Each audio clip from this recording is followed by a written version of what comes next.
এই লোকটা হলো গিয়াসউদ্দিন তাহেরি, যার মাহফিলে লক্ষ লক্ষ মানুষ হয় এবং সে নিজে চিৎকার করে বলে আমি হকপথে আছি। এই দেখুন তার হকপথের নমুনা। সে ছোট ছোট বাচ্চাদেরকে প্রকাশ্যে শিরিক শিখাচ্ছে। আল্লাহর নিকট সবচাইতে বড় গুনাহ হচ্ছে শিরিক, আর শিরিকের গুনাহ আল্লাহ কখনো মাফ করেন না। এই লোকটা বাংলাদেশের জন্য একটা বিপজ্জনক। আমার কাছে মনে হয় সেই দাজ্জালের অনুসারী। ভিডিওটা প্রত্যেকে শেয়ার দিন।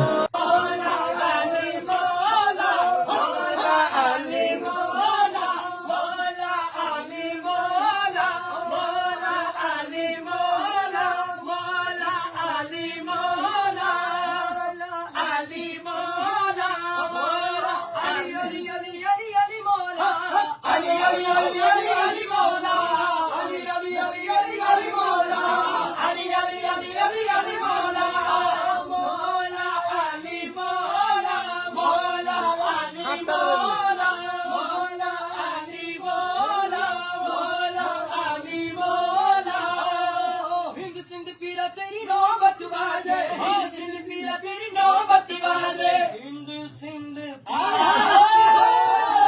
बात बाजे, हिंद सिंध मेरा नौबत बाजे, लाल बाजे घड़ी लाल भला झूले लाल रे, सीधा सेवलदा सभी शाबाश कलंदर दमादम मस्त कलंदर, सगी शाबाश कलंदर, दमादम मस्त कलंदर, सगी शाबाश कलंदर।